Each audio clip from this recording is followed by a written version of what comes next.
soma muri Yohana igice cya mbere umurongo wa 14 biravuze gutya ngo jambo yabaye umuntu abana natwe tubona ubwiza bwe gusa n'umwana w'ikinege. subiramo neza. jambo yabaye umuntu abana natwe tubona ubwiza bwe gusa n'umwana w'ikinege wase. Munyumve abantu barongaye, ndashaka kubabwira ijambo rivuga ngo ijambo kwambara umubiri. Ijambo kwambara umubiri cyangwa ijambo kwambara umubiri. Hanyuma muri Zaburi 82 umurongo wa 6 wowe uraza kundebera mu Efeso 3:20, ariko muri Zaburi 82 umurongo wa 6 aravuga ngo nje wababwiye nti muri Imana mwese muri abana bisumba byose. Reka subiremo kandi ninjye Mana wababwiye ngo muri hanyuma ninjye muri abana bisumba byose. Hanyuma aravuga gute mu Efeso? Aravuga ngo nuko ibasha gukora ibiruta cyane. Ibasha gukora ibiruta cyane. Ibyo dusaba ndetse n'ibyo twibwira hariya muri mind. Kuko imbaraga zayo zidukorera ngo nimundega amatwi. Yesu ahimbazwe. Yesu ahimbazwe bashumba.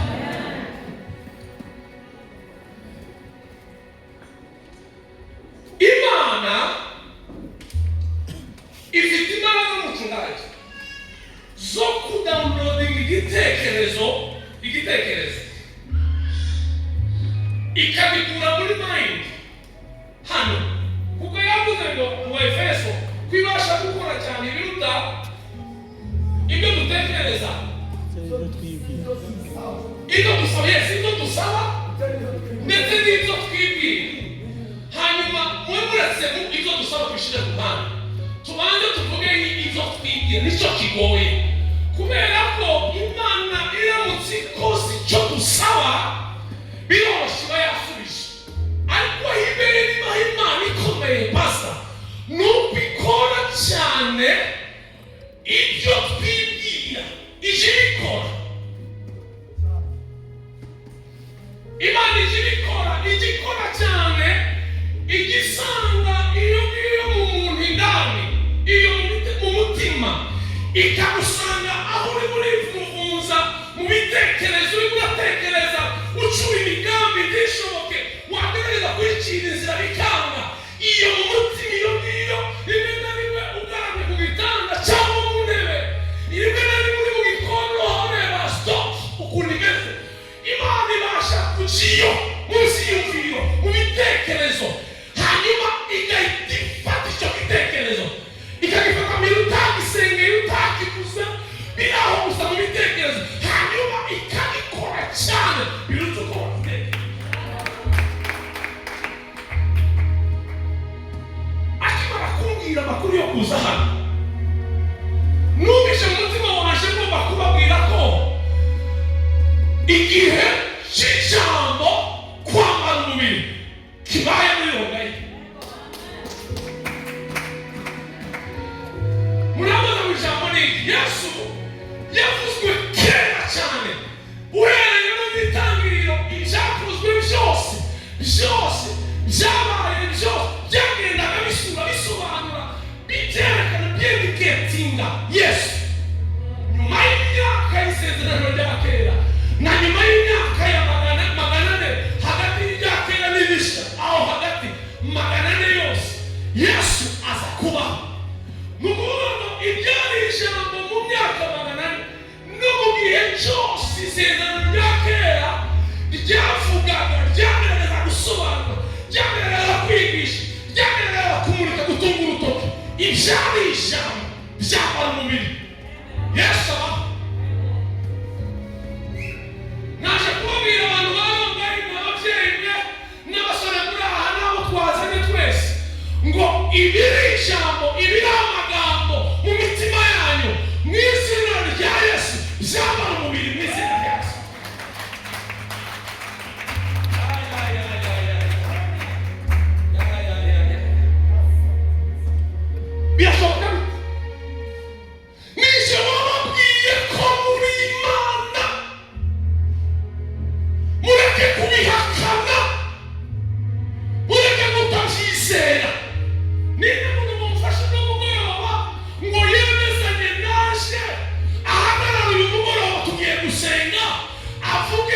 iri jambo ngiye kuvuga ndaribonesha amaso. Iri jambo ngiye kuvuga, iri sengesho ngiye gusenga, kino cyifuzo maranye iminsi ngiye kukibonesha amaso. Niba muntu ozamuka mu kwizera ngo duhurire hano hejuru amaso ibintu bituri. Niba pasiteri baba turabajeni, niba pasiteri uwarusengera kwambara imana bigahora mu magambo, niba ukeneye kubibona bisohoka. Niba muririmvyi ufite ivyumviro, ufite proje, ufite amagambo n'amasengesho, ushaka kubona amasengesho, amajambo, ibyo byose twiri, niba ushaka kubona byambara umubiri, bishoboka biti, birashoboka. Kubera iki?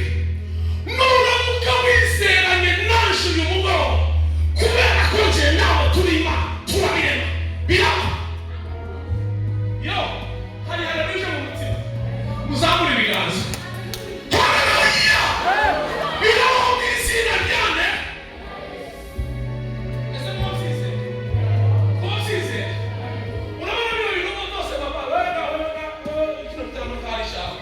Urabona biriya byose byose ufite mu mutima, rimwe na rimwe by'abandika, ukeneye kubibona by'amaguru. Bigaragara kuvuga ngo ibyari isengesho bibishimye.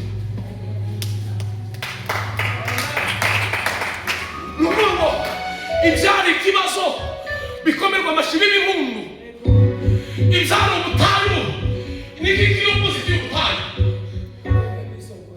amazi ateye imbere mu butayu, ibyari amarira bibi bitwenge, ibyari ugutegereza bibe kwinjira mu masezerano, ibyari byambara umubiri n'izina rya Yesu, byambara umubiri n'izina rya Yesu. Vugana n'umutima wawe ngo kino cyifuzo cyambara umubiri kibona mu izina rya Yesu. None bagenda menyere kubwiriza bakenda, ubu ngubu nari kuzongera kuvugana n'umutima bagita bakanga gukora n'ibiti, none bano barandeze gusa. Umurapfana nawe bucece ndabishaka cyane lauda tutuyumire cyane twavuga cyane. Sema amen, sema amen. Ese birashoboka uyu mugoroba kuba umugoroba wo kuzurizwamo inshuro z'imyaka cyane utegereje? Birashoboka ko uvuga Imana we, iyo bibi birashoboka. Birashoboka ko isengesho ryawe uyu mugoroba ryambara umubiri ubigaragara, abantu bambaye babibona. Birashoboka baba. Ese yewe muvuga Imana, birashoboka turirongaye muri ibi bizi i Nazareti. Byoshoboka, Nazareti bizoshoboka, iwacu hano bizoshoboka, pasta bizoshoboka. Ese bizoshoboka muri ministry yawe baba, bizoshoboka ko biri. Urabona ayo izo projet zose ese bizoshoboka ko zambara umubiri. Ese kuri Imana uyu munsi, uyu mugoroba aya masaha, hanyuma amaso agategereza kubona. Twabikora yemwe, dutegereza amaso abone, mwonyemera tukizera, hanyuma dosiye tukayishyira mu maso gusa igategereza kubona. Tworema, tworema, tworema. Izi mpamvu tugiye kurema nuko iremwa ry'ibiriho byose revera byose Imana birivuga ngo yavuga ngo iki ni ukwezi ni kubeho kukagira gute, yavuga ngo izuba niribeho rikagira rite, ni ndavuga gute, ni Imana. Okay, yavuga ngo inyanja n'izibeho zikagira gute, musubiza zikagira gute, yavuga ngo amafi yo mu nyanja nawe akagira ate. Imana niko yavugaga.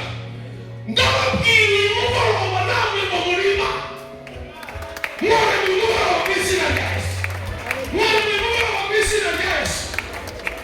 Ese mureka tukarema, mureka tukarema, tureme. None mubabare muhaguruke ku makuru yanyu tureme.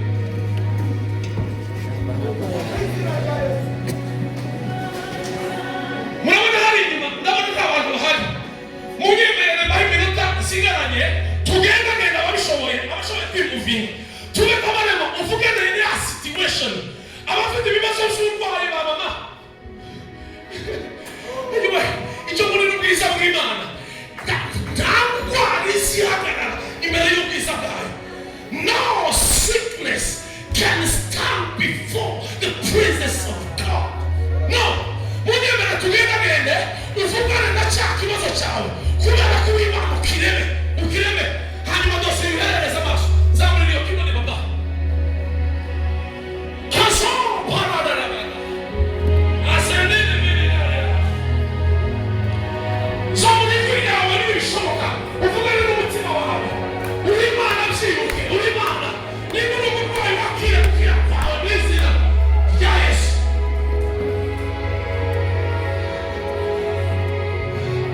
Niba ufite ikibazo kikuremereye nicyambara umubiri cyakira igisubizo mu izina rya Yesu. Abageze igihe bategereje urubyaro murategereje urubyaro ni igihe cyo kubona umubiri w'icyo cyifuzo ni igihe cyo kubona urubyaro. Abageze igihe mu bubata bw'umurwayi ni igihe cyo gukira.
ibasha gukora cyane ibyo kugira ngo ni ibintu dusaba ibikora mu izina rya Yesu. Ibyo dusaba cyangwa dusengana bijya dusengera Imana ibikora mu izina rya Yesu. Hari ibyiza kwibwira iyo ngiyo Imana ntibitangaza Isirayeli abayinjiriyo yarangiza ikabikuramo yarangiza ikabikora ibyarishwe samba umubiri mu izina rya Yesu. Samba isengesho samba umubiri mu izina rya Yesu. Muri babiri ahantu akomeye munyemere yagize neza ikwere kire ushake ituru yeni ituru ushire muri ambero simunye Yesu tawe ushake ituru ushire muri ambero nurangiza kuri ambero wandike ngo insarishwi samba y'umubiri.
Prima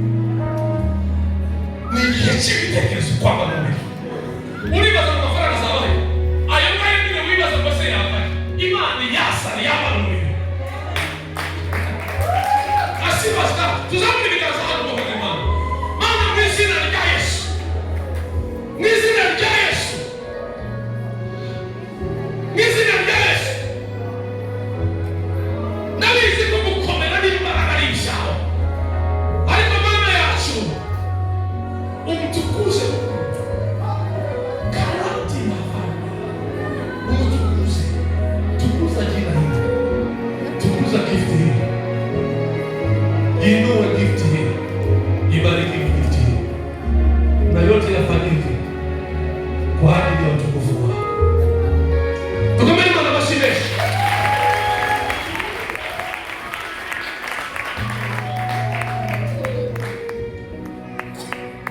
Don't be afraid.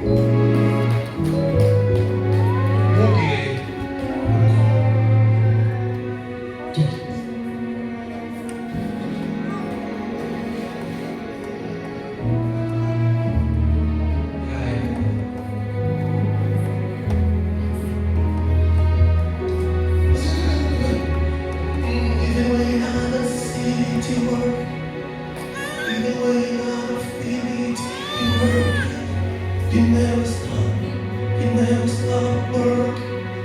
You never stop, you never stop working. Even when I see it work, even when I feel it work. Never stop, never stop working. Never stop. Even when I see it is happening. Even when I feel it is happening, never stop, never stop, never stop, never stop. When we work,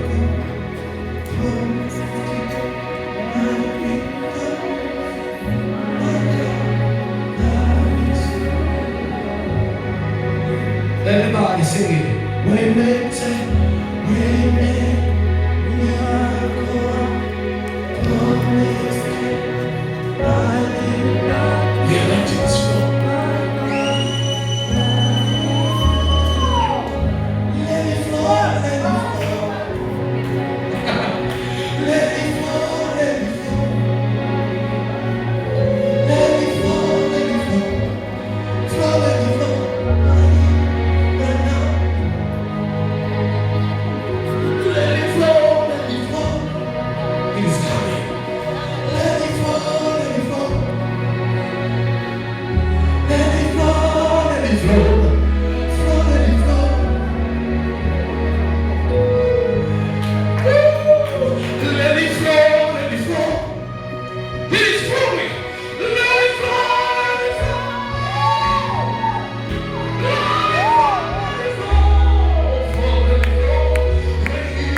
ikimenyetso cyacu ugiye gukora ibintu mu buryo bwo kudatekereza ishakutera kubo imbogamizi zose zirashitse mu izina rya Yesu.